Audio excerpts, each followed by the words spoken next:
Hello everyone. In this video we will learn about the Age of Revival, which is the last part of the Middle Ages in England.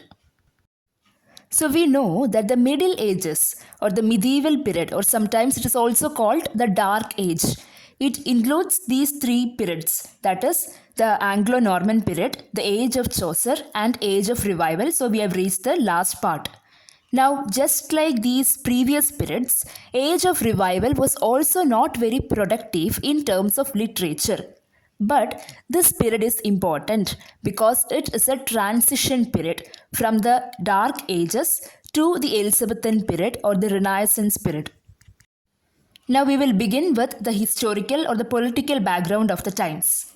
Now, the first major point that we should know is that during the Age of Revival, printing press was introduced in England. We know that Johannes Gutenberg invented printing press. In England, it was introduced by William Caxton in 1476. Now, as far as England is concerned, this was a very important change because till then we had the Bible. Now, before printing press, every book, whatever book was written, we only had the manuscripts. If you need another copy, you have to sit and write the exact book as it is. But after the invention of printing press, copies could be taken much easier. So people had access to various books, including the Bible.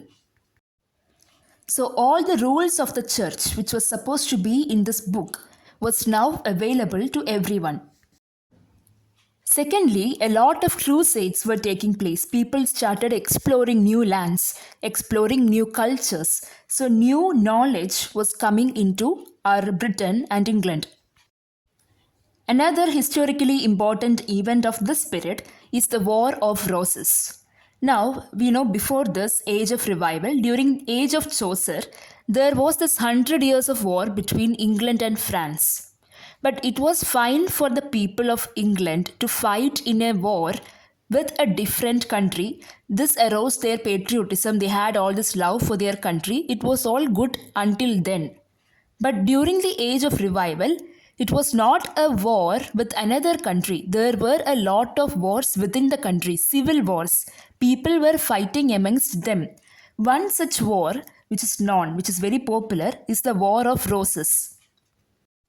Now, this war was fought between two royal families. The families were called the Lancaster and the York. So, these both families were fighting for power. Now, this is called the War of Roses because these families had their own emblems. And both the families had an emblem which was a rose. Lancaster's emblem was a red rose and York had a white rose. Now, these wars, it was a series of wars. They continued for 20-30 years until Henry VII, who was a Lancaster, marries Elizabeth of York. And that is how the war ends. And after this, Henry VII and Elizabeth together, they form the Tudor dynasty. And just to mention, Henry VIII, the son of Henry VII, is the father of Queen Elizabeth. We know Queen Elizabeth. We will be learning about her in the Elizabethan age when we discuss about that period. So for now, we will remember War of Roses, Lancaster versus York, and how Henry VII married Elizabeth and the war ended. Henry VIII is their son. So these wars were causing enough unrest in the society. Along with all these, Reformation was also happening all around the world. Now, Reformation is the changes that were happening in the church. Now, this began with Martin Luther King. Reformation began in Germany with Martin Luther King. He was protesting against the church pardoning for money. So, there was this custom in church where the priests who were given the power were allowed to give pardons for sins in return for money. Now, this was being protested in Germany by Martin Luther King. He began something called Protestantism, which was against the Catholic practices. Now, in Switzerland, we have John Calvin, who began Calvinism, which is again another branch of Christianity different from Catholicism. So, all over the world, Reformation was taking place. And coming to England, we have a Reformation in England too. Now, the Reformation in England started due to several reasons, several points. Firstly, the printing press is now available. The books are available in their own language, not in Latin or Greek. Bible was available in English. People could read and understand. So, their knowledge on their own religion is now not dependent on the clergy. Secondly, the plague or the Black Death which happened killed a lot of their loved ones. Now they started to question the healing power of the church. The church was not able to protect them in times of need. Now, along with that, we have Henry VIII, the son of Henry VII. Now, Henry VIII, he was not a king like his father. His father was a very peaceful king, but Henry VIII was very restless and partial. He wanted supreme control and supreme rule. So, what happened is Henry VIII, he did not have any son in his first marriage, so he wanted to remarry. But it was against the rules of the church to marry again. Pope did not grant him permission to do that. So he decided that he did not want to be under any religion or under any pope. He wanted the complete control. So he separated the English church from the Catholic church which was under Rome. He called this church the Anglican church and he made himself the head of it. So all the other churches were under the Pope, whereas the Church of England was under the King, that is Henry VIII. So this was a very disturbed period. Politically, there were issues, religious issues. People were getting new knowledge. They did not know what to do with it. They were exploring new things. So in all ways, this period was in a way breaking everything down so that it could be all built up well for the next golden era of English literature. Now, moving on to the literature of this period, we do not have several important works, but we have few points to be discussed. First, we have to know about Chaucerians. Now, before this period, we have the age of Chaucer, which is known after Geoffrey Chaucer. Now, after Chaucer, we cannot find any writer who is as good, as promising as Geoffrey Chaucer. So, there were many other writers who did not produce original works but simply tried to imitate Chaucer and his works. These writers were called Chaucerians. We have English Chaucerians, that is English people, and Scottish Chaucerians from Scotland. So we have Thomas Hoccleve, John Lydgate and John Skelton from English Chaucerians. Just few of them. I have not mentioned everyone. And in Scottish Chaucerians, I have mentioned William Dunbar and Robert Henryson. Secondly, what's important about this period is the translation of Bible. Firstly, we have Wycliffe's translation of Bible into Middle English, but this was before printing press was being invented. Now, during this period, we have Tyndale who translated the New Testament. Now, Tyndale was against the corruption of the church. So, he wanted the Bible to be available to all, even the common man. So, he translated New Testament into English. He couldn't translate Old Testament because he had to run away for his life. So, he only translated New Testament. He couldn't complete the Old Testament. And the remaining ones I have mentioned here since we are talking about Bible translations. Coverdale, he is the one to translate the complete Bible for the first time. And we have Geneva Bible, which is divided into verses. King James Bible in 1612, which was again a complete Bible version. So from this period, we have Tyndale who translated the New Testament.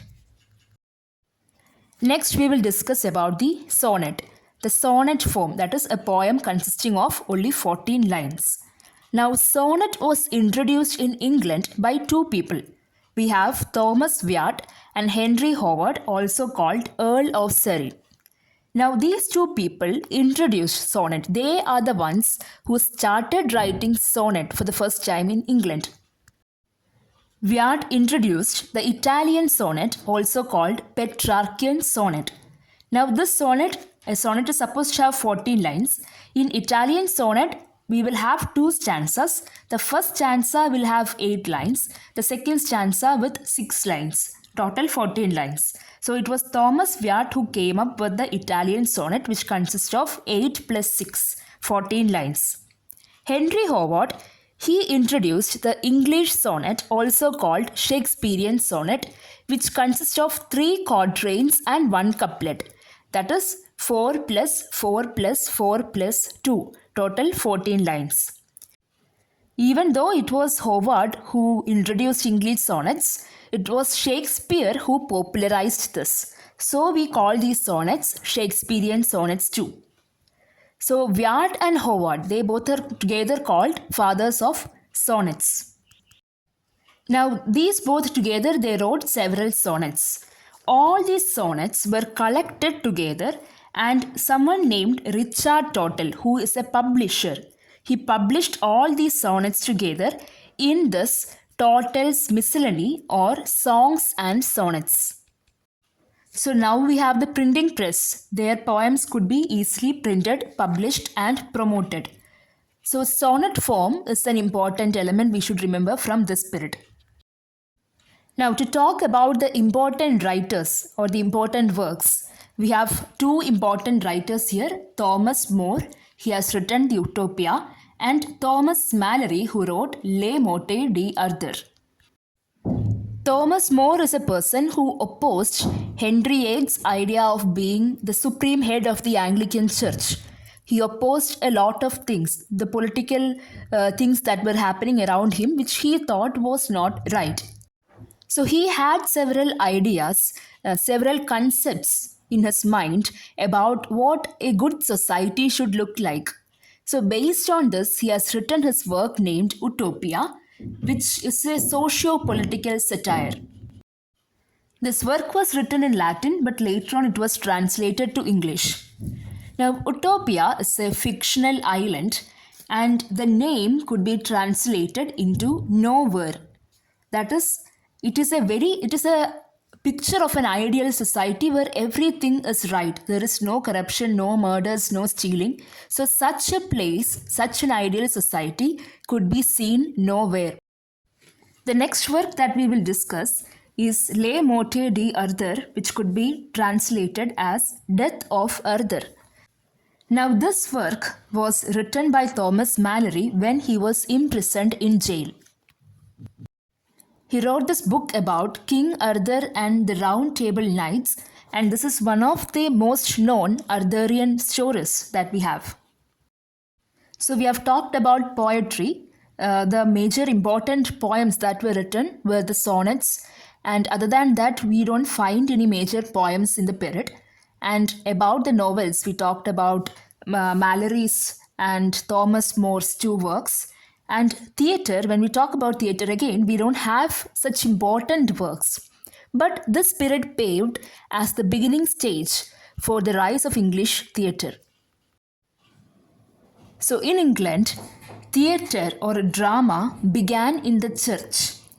So those days, there was this practice of acting out a play related to the Bible stories in the church. So in the beginning, these enactments were done inside the church, and these would be related to the Bible, biblical plays. It would be about the life of Christ or any other stories from the Bible. It was like part of a ritual, a religious ritual inside the church. These were called the mystery plays. Slowly, with time, these plays started to be enacted outside the church but within the church compound. Now these were related to the lives of saints. Now not from the Bible. These stories are not from the Bible, but topics related to the religion. So now they started to enact dramas, plays related to life of saints and martyrs. These plays were called the miracle plays. And afterwards, slowly, from the church, these dramas started to be enacted in the society, maybe in the town square. Somewhere people could come and see these plays. Now, these type of plays, dramas, were called the morality plays. Now, they were allegorical. They did not have any story that is from the Bible or related to the Bible. These morality plays, they would have a moral at the end of the play, like giving out a good lesson after a drama. Every Man is a popular morality play. Now, we also had the interludes. Interludes are like short breaks. They are very short. They are not related to Christianity, religion, or such topics. They are witty. They make us think. And they use real characters. We have John Haywood's The Four Ps, which is an example for interlude. And that's all about the Age of Revival. Thank you for watching.